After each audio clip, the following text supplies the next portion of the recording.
L'hôtel Edgewater Beach, une leçon sur la richesse et le bonheur. En 1923, l'hôtel Edgewater Beach à Chicago a accueilli une rencontre remarquable de 8 des financiers les plus riches du monde. Ces hommes contrôlaient plus d'argent que le gouvernement des États-Unis à l'époque. Ils comprenaient le président de la plus grande entreprise sidérurgique indépendante, le président de la plus grande compagnie de gaz, le plus grand spéculateur sur le blé, le président de la bourse de New York, un membre du cabinet du président, le plus grand baissier de Wall Street, le chef du plus grand monopole mondial, le président de la Banque des règlements internationaux.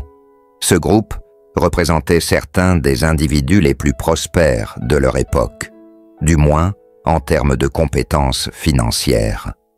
Cependant, leurs histoires ont pris une tournure dramatique 25 ans plus tard. Charles Schwab, président de la plus grande entreprise sidérurgique indépendante, est mort en faillite après avoir vécu sur de l'argent emprunté pendant 5 ans. Howard Hobson, président de la plus grande compagnie de gaz d'Amérique du Nord, est devenu fou.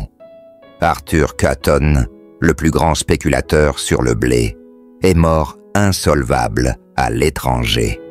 Richard Whitney, président de la bourse de New York, a été emprisonné à la prison de Sing Sing. Albert Fall, un membre du cabinet du président, a été gracié de prison pour mourir chez lui.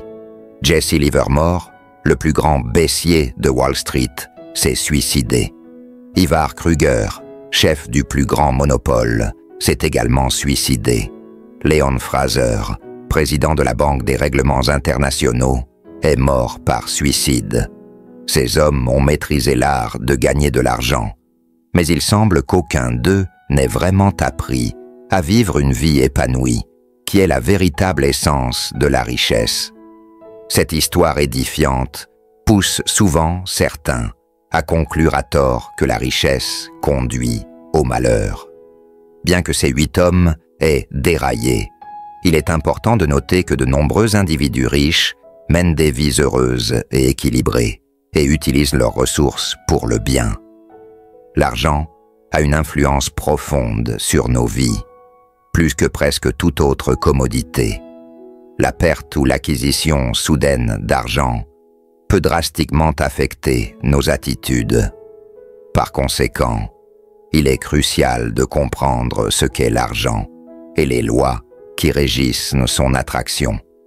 Malheureusement, la plupart des gens manquent de cette compréhension, passant leur vie à souhaiter plus sans jamais réaliser qu'ils auraient pu l'obtenir.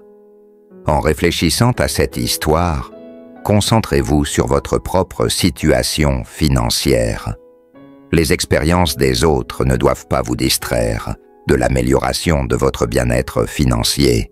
Ce passage est adapté du livre de Bob Proctor, You Were Born Rich.